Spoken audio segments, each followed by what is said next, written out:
Hello, friends. Here I am once again talking about something that is technically children's media, and yet I happen to love it. Okay, so definitely was raised as a DCOM kid, Disney Channel original movie.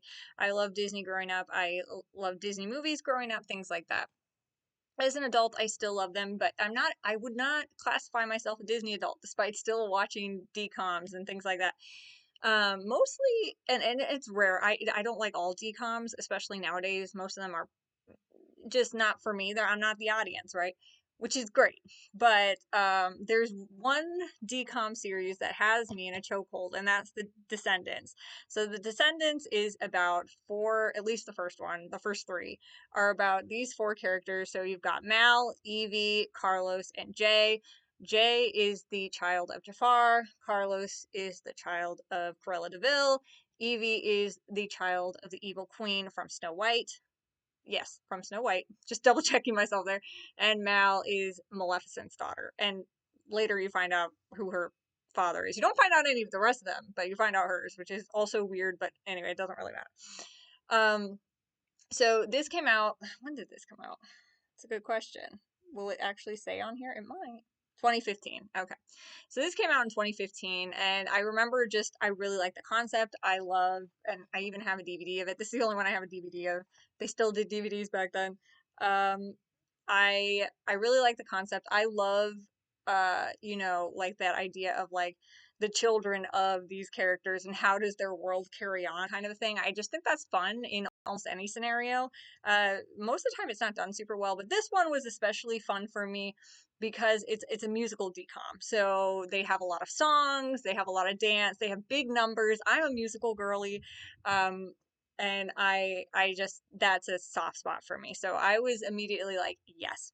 And on top of that, like I won't get too much into it, but really the messaging behind the Descendants movies always touches my heart. Like there's a scene at the end, so these kids, they're from this place called the Isle of the Lost. That's where all the villains ended up. They kind of got like caged in there. There's like this wall around, like a magical force field around the Isle of the Lost where all the villains ended up, and all the good guys live in the this place called Oradon. And they won the war against evil, right? And all the evil guys are locked up. But then they decide to do a scholarship program for Ordon Prep, which is the name of the school, because of course it's a school. Okay, that's what any of these things always revolve around. But and they pick four villain children to participate in the scholarship program, and of course it happens to be those four.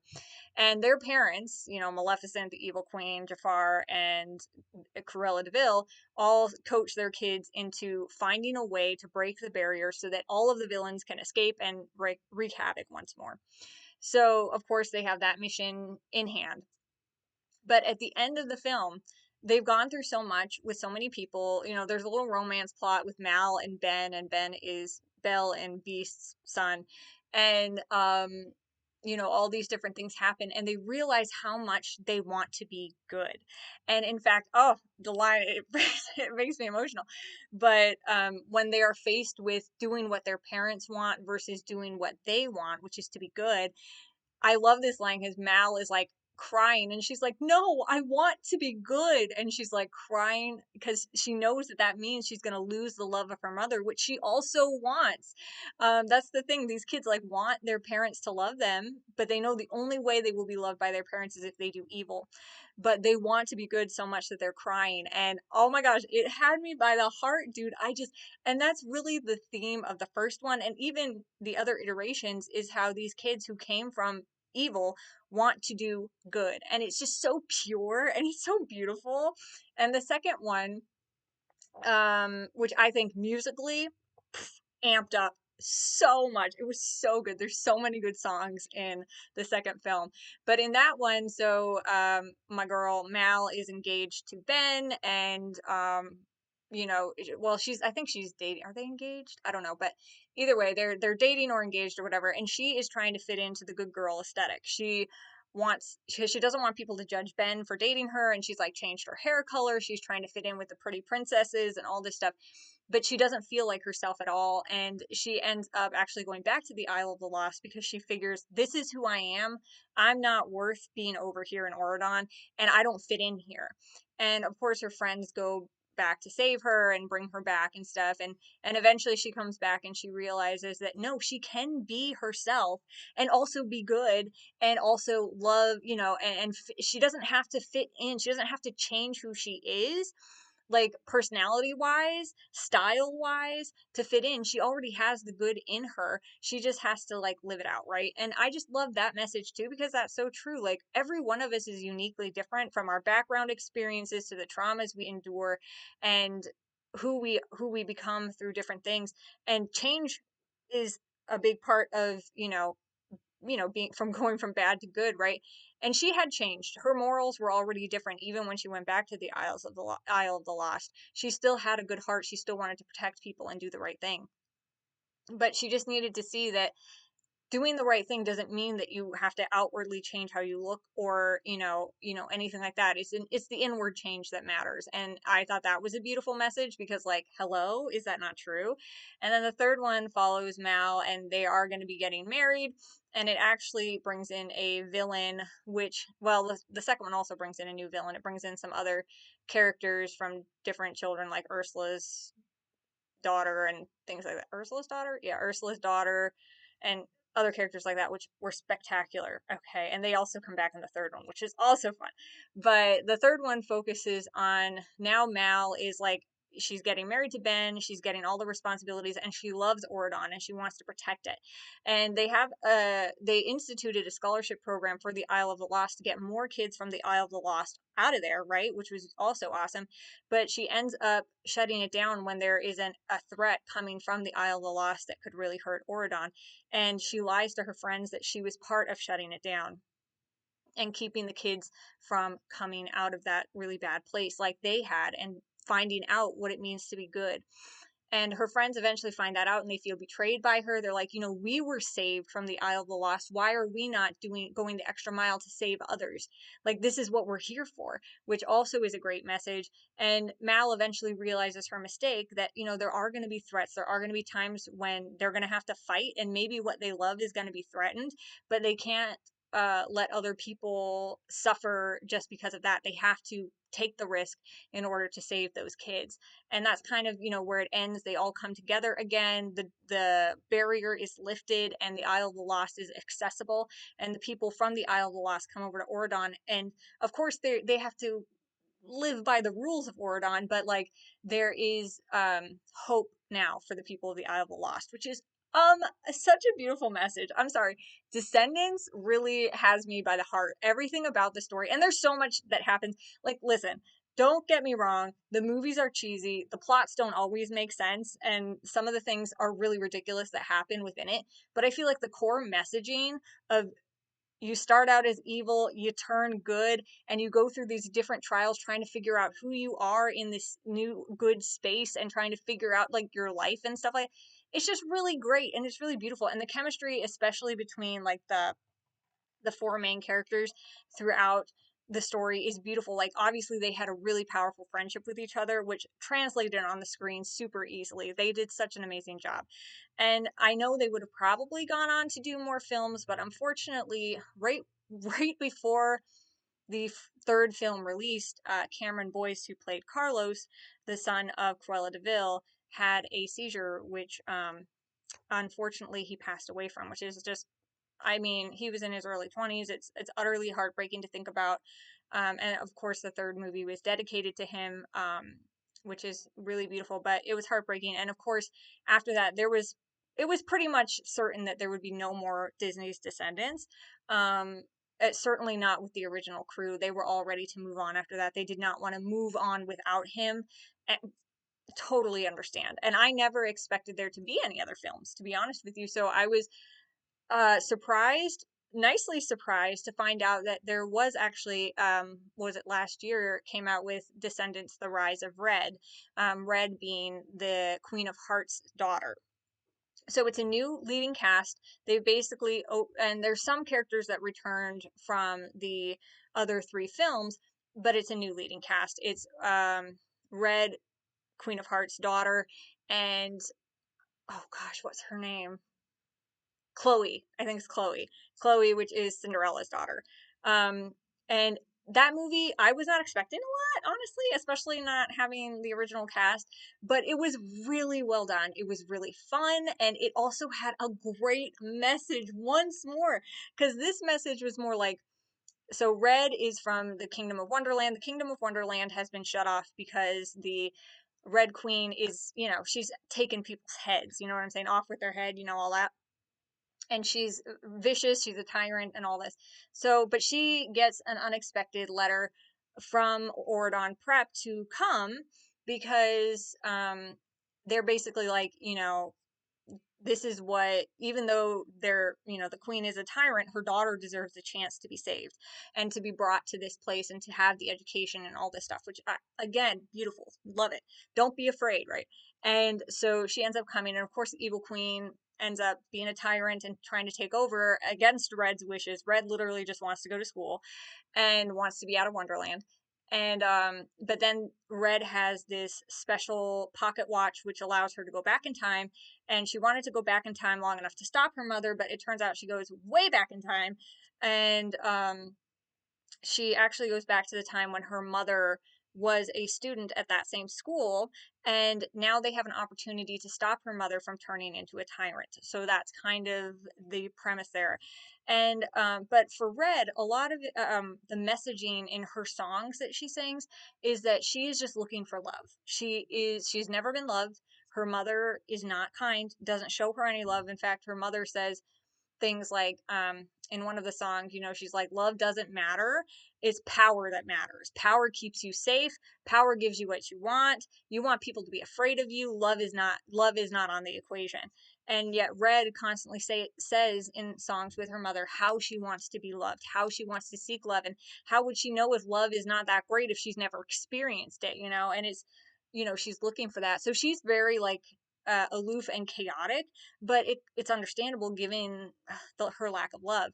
And for Chloe, the Cinderella's daughter, she is very like driven. Obviously, she has experienced love, has seen love. Her parents are in love. It's beautiful and all this stuff.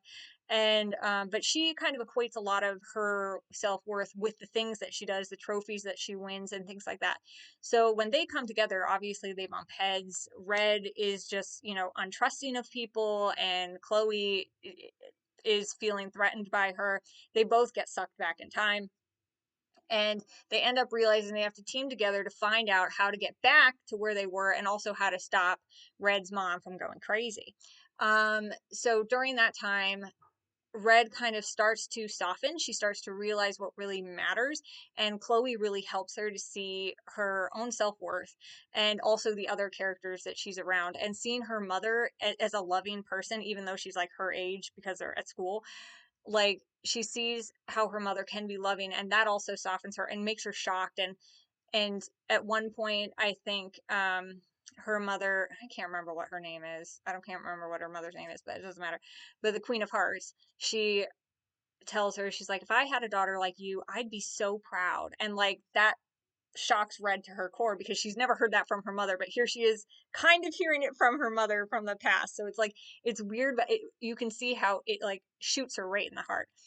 And and Chloe really kind of uplifts that. And Chloe along the way also learns that, like, things aren't always what they seem, and you can't judge a book by its cover, Red specifically. And also, good is not always good, and what looks good, let's say that, what looks good is not always good, and what looks bad is not always bad. It's about the look, it's not about what's actually inside. If somebody is good, then it's good. But so she kind of learns that lesson along the way, and that's how they become friends, which is really beautiful. And at the end, they come back through time and they find out that they have changed circumstances. Her mother is loving now. Her mother never had that horrible thing happen that caused her to, go down this tyrant path, and things seem better. But of course, they ended on a cliffhanger. There's going to be another movie next year, and they ended on that cliffhanger of like, okay, so she messed with time, but you can't mess with time without experiencing consequences. So I'm like, yes, that's true. I knew that was coming. but like I knew there was no way that she could fix her mom without something else being unfixed. And given that, because of, like, in order to save her mom from the consequence, they had to mess with the villains in her time era, which were Ursula's sister, Captain Hook as a teenager, uh, Morgan Le Fay's son, which was really a weird one for me. I'm like, okay, I'm assuming this is from like Camelot or something, or The Sword and the Stone, whatever Disney film that was, but I don't remember Morgana Le Fay being a villain. I mean, I know she kind of is in like the Arthurian legend, but like I guess it has to be The Sword and the Stone, right? She must be in that. I've not seen that one in like decades, so I could not tell you. But anyway, so he's there, Morgana Le Fay's son, and of course you have Hades and Maleficent as well, which was so fun to see them as teenagers, and the actors all did a great job. So messing with them, I'm sure will have dire consequences to the future. But we'll have to see what happens. I'm actually excited. I really look forward to these films. But I love the messaging of, like, here's this girl. She's looking for love. She's not evil. She just has never been loved in her life. Once she experiences love, which is what she's seeking and what she fights for, then she's free. Like, it's so beautiful. Anyway, so the messaging of these stories, though they are silly, goofy, time warp stuff, doesn't make any sense to me any of the time, and Disney villains are ridiculous as it is, and a lot of the plots, they seem like they should be more dire than they are, but then they're resolved really easily, because that's just how Disney films work, especially these DCOMs. But it's ridiculous. I'm not saying that it's like the best, but I love the core of the story. I think that's what really counts. And as a Christian, I feel like what a great story to have a conversation with your kids about. Like, I don't have kids yet, but when I have kids and we watch Disney's Descendants together, we're going to be talking about that concept of wanting to be good and not wanting to be evil, and how sometimes people are raised in really bad situations, or they go through really bad things, but ultimately returning to the good is what saves you, and things like that. I don't know, I think that these stories, though they're silly and they have magic and whatever in them, they have a great core to them. And now I'm going to compare that with the other very popular uh, DCOM franchise, which is called Zombies. And it came out well after Descendants did, I think, maybe shortly after. I don't know. I only just watched them all this year, so and even the most recent one. Um, I don't care. But I'm very much do not care about zombies. But I was interested because it was constantly being compared to Descendants, and I saw that they were doing a tour together, like the actors from Descendants and Zombies are going on some sort of tour. So I was like, okay, so they're kind of compared, or they're both seen as kind of the musical DCOMs that are like similar in vibe, I guess. So let me check it out because I think that'd be fun. So I watched them. The first movie I actually enjoyed. I mean, the premise is much, in my opinion, like the storytelling is much more basic than Descendants. It's about this town that has monsters, basically. And those monsters continue to progress as the movies go on. But it starts out with zombies and people. And the humans and zombies are separated. They have Zombie Town and Seabrook or whatever, and it's basically the zombies in this story finally get to go to school, like the high school or whatever, but they're relegated to the basement and they are not allowed to be around any of the students. But as the movie goes on, things get more lax and the humans start to relate to the zombies. And of course, the main character Zed, and Addison is the main girl character, main guy character Zed, and they become close. They're the love interest through the whole thing, and they're actually, the actors are so cute. Like, honestly, I pretty much just watch the films for them because first of all, they have great chemistry together in terms of just acting off each other. Great chemistry. Milo Manheim, who plays Zed, is hilarious, and I think is it Meg Donnelly? I think Meg Donnelly plays Addison. She's great too. They're really good acting chops. They're really good at acting together. They were my favorite part. There was a couple of other actors that were really great in it as well, but the chemistry of those two were fantastic. And But it basically ends with the zombies getting, something bad happens, the zombies get kicked out again, and she makes a way for them to come back. It's one of those stories where it's like, our differences shouldn't define us. We should be friends no matter what our differences are, which is, I think that's great. That's a great story that needs to be told. It's a story that has been told many times, and I think in better ways than this story, but it was still fun. And the first movie has one of my favorite songs that continues throughout each film, which is Someday. It's their little like romance song singing about how someday they'll be together. Someday it won't be weird for a zombie and a human to be together. But the other thing that keeps being a thing that goes throughout each film is that Addison doesn't believe she's entirely human. She has really strange like white hair and whatever. So she's trying to figure out where she fits in that. But because she feels different than all the humans, Zed makes her feel normal because he doesn't see the differences, which is very sweet. Anyway, that film, the first film, super basic, but I actually really like the first film. The second film, they enter werewolves into the story. I did like the second film as well, and they did bring werewolves into the story. They keep adding the lore for Seabrook, which is where they live, but it's the same. It's literally it's telling the exact same story. Here's another people group that is different. They're struggling in some way. Addison and Zed help them to integrate into Seabrook, and suddenly everybody gets along, and they have a song about how we all need to get along together, and our differences is what makes us special. Great, but it's the exact same story from the first one, just now you're adding werewolves into it. And briefly, Addison thinks she's a werewolf, but it turns out she isn't. So, huzzah! There's that. And then we have the third film, which I actually thought would have been the last film for them because it kind of ends on the we're going to college thing. And that's kind of usually where most of these things end. I mean, think of High School Musical, things like that. Or I guess they have High School Musical, the show or whatever now. So I guess it didn't end really. But the main cast was long gone. Okay. Have long moved on. But the third one is about Zed trying to get into this prestigious college, but the college is still apprehensive about zombies being there. But the new people group that comes into play are aliens. Aliens come to Seabrook. And they have to, again, it's the same plot where it's like, okay, the aliens are looking for something specific, but that is supposedly in Seabrook to help their people in space, whatever, some sort of MacGuffin, you know what I mean? But they end up going through this whole thing of like, we're different, but we can get along. We're trying to integrate with these people groups. And on top of that, they're trying to get into college and things like this.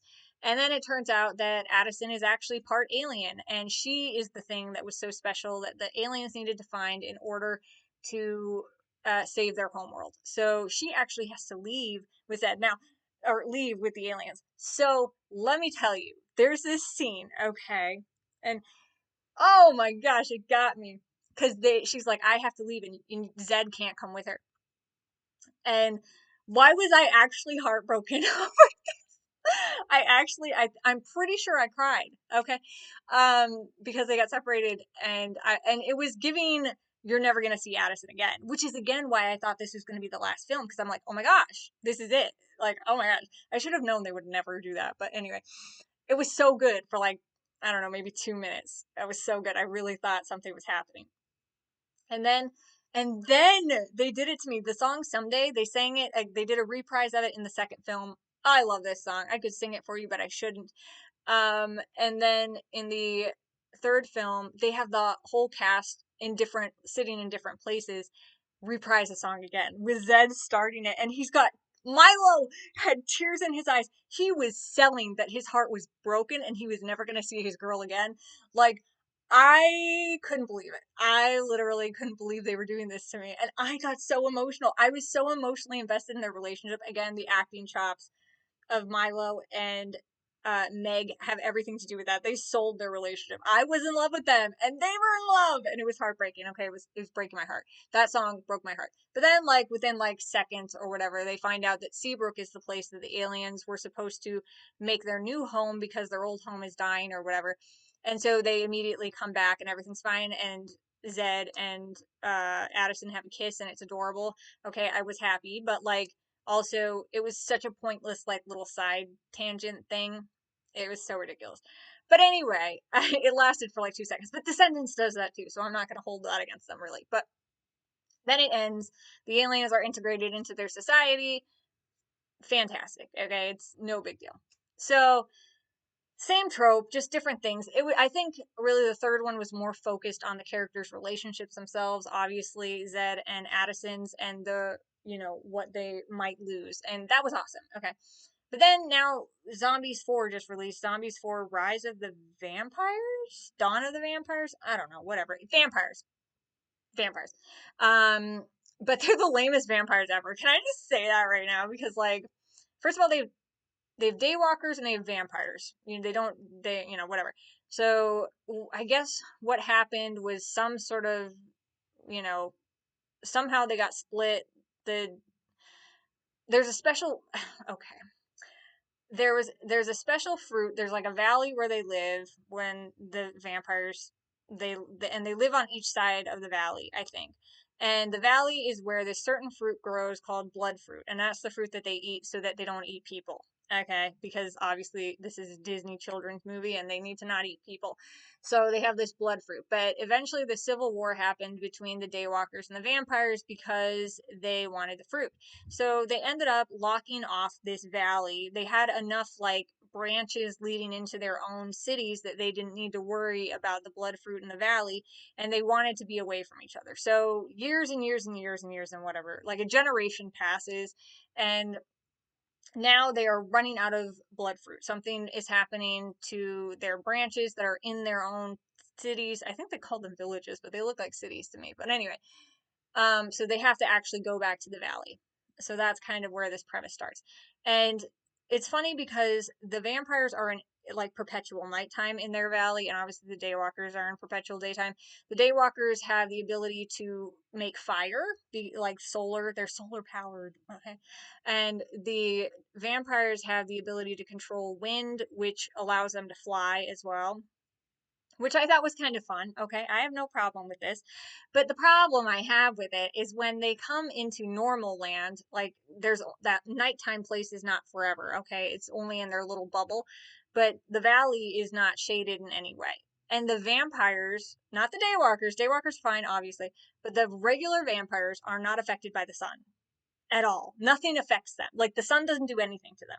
I guess potentially they're affected by other things because some of the daywalkers were joking about garlic and they could get rid of them, blah, blah, blah. But like the sun doesn't affect them. It just makes them feel kind of like hot and like stuffy, I guess.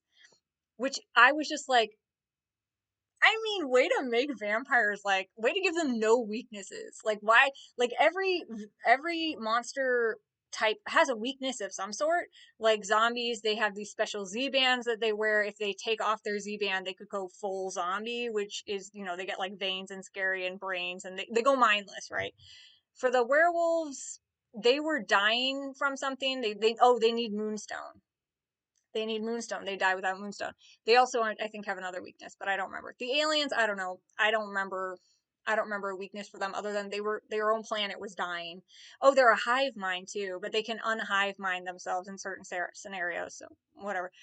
But the vampires seem to have no weaknesses other than alluded to potentially garlic is a problem. The daywalkers are fine. They got no problems. They're OP.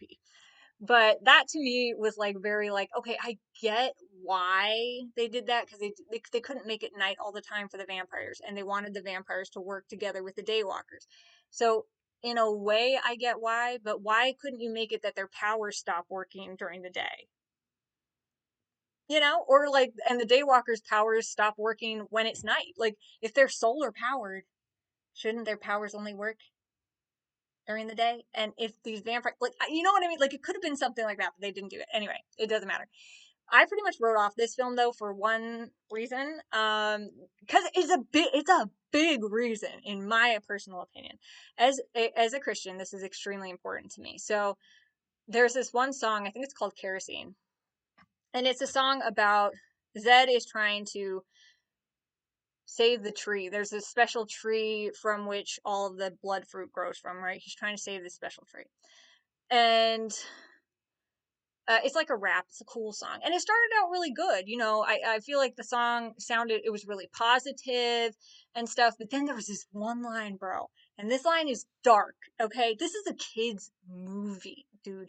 And it was like, I don't remember exactly what the line was, but it was something like, I don't look up at the sky because the hero's in me. And I'm like, I remember doing a double take, like, what? I'm sorry? Excuse me? Like, that was like, to me, and maybe I'm reading it wrong, bro, okay? But to me, that says, I'm not looking to any outside source to help me. I'm not looking to God, who is in the sky, okay, the heavens. I'm looking to myself. And of course, we know that Christ, if you've given your life to Jesus, Christ lives in you. So the hero is in me. Got that right.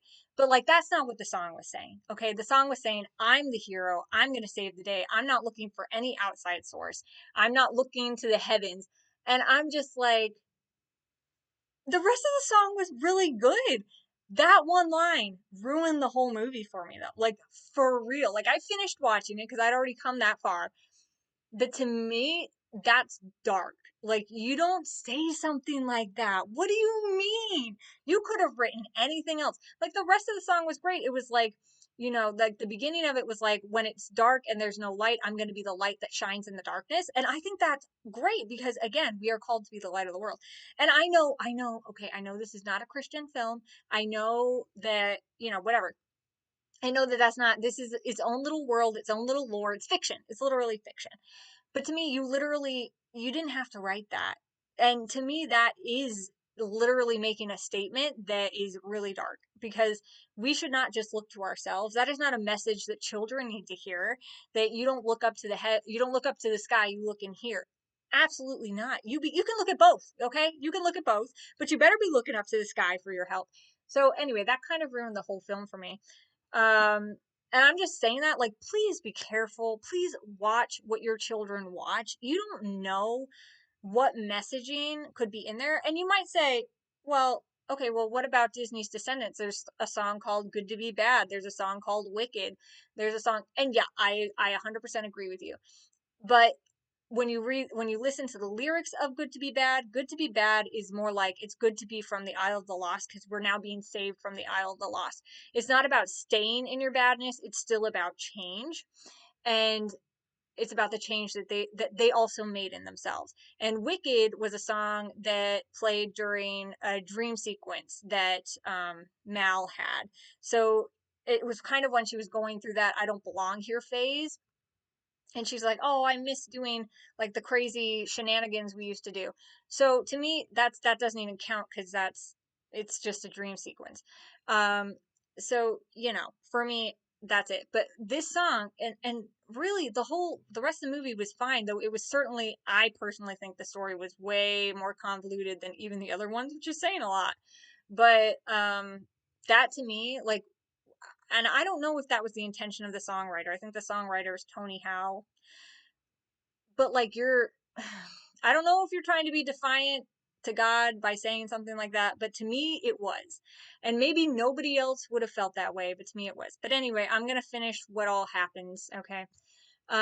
So they find out that this tree, the blood fruit tree, is actually sending out pulses, and they have to find a way to save the tree because it's actually breaking stuff and almost killing Zed and the other characters. The vampires seem fine. The vampires and the Daywalkers seem fine. But also there is this love plot between the two characters, the two leading youngsters of the vampire factions. So you have Nova, who is the daughter of the leader of the Daywalkers, and you have Victor, who is the son of the leader, no, the nephew of the leader of the vampires. Yeah, because he said auntie, I'm pretty sure. And they have been having visions about each other for a while, like dreams and visions or whatever. So they have like, which was so cute. And they had like this cute little romantic song, and it was really sweet. And the actors themselves, great chemistry once more. All of the actors had great chemistry with each other, especially the ones that had come back from the previous films. But even the new actors did a pretty good job. And it was really funny. The comedy was really good. And their romance was great. And of course, it was about bringing the factions together. Our differences don't matter. It's literally the same story, just with vampires now. And for me, that's why I can also kind of write this film off as one that I will never watch again, simply for that one line. Yeah, yes, yes, absolutely. Because I'm sorry, you're not going to be defiant to my Lord and Savior, even in one line of dialogue. I don't care. It just bothered me too much. Like if this had been an adult, a grown up person's film, like PG-13, whatever, I would have been like, okay, I don't like that, but you know, okay, whatever. Grown-ups at least can kind of like have a mind of their own and they can sort through that out. This to me is like middle grade to high school, maybe a little bit younger than that.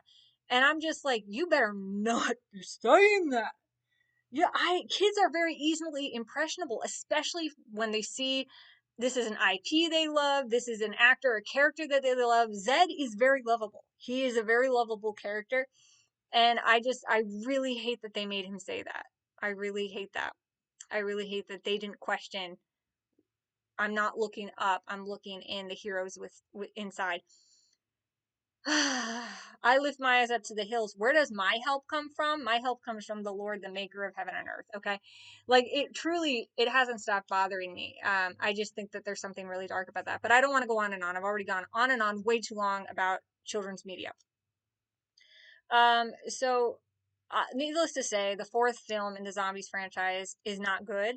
Not just for that reason. I just think the whole premise is pretty lame, and it's the exact same premise as the movies before. I feel like you can watch the first two films, and you've seen it all. I like the third one for the drama that happened between Zed and Addison, but the rest of it could have easily been written off, and I don't care.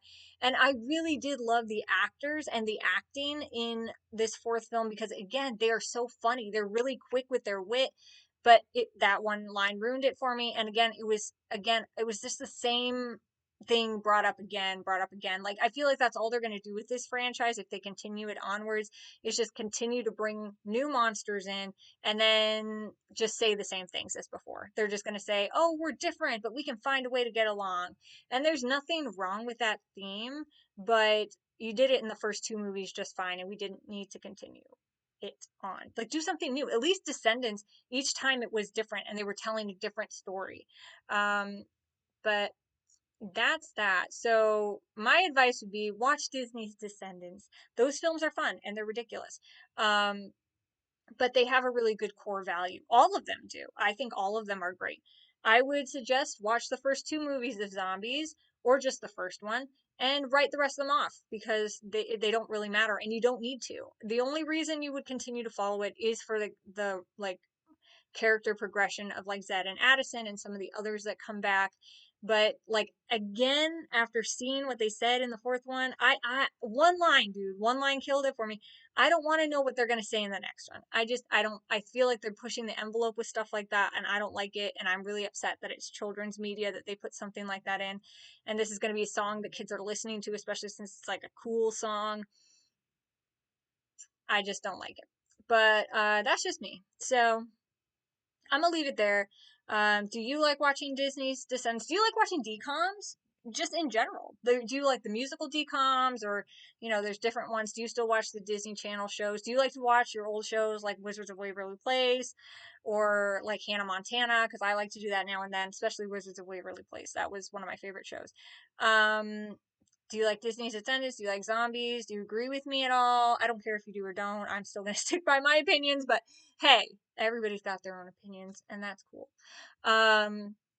So I guess I'm going to leave it there. Sorry that I got so preachy in this, but I really do think that our media is so important, especially when it's geared towards children. And you need to be careful what your children are watching and listening to because music is very influential. And these shows are very influential because the kids want to be like these characters.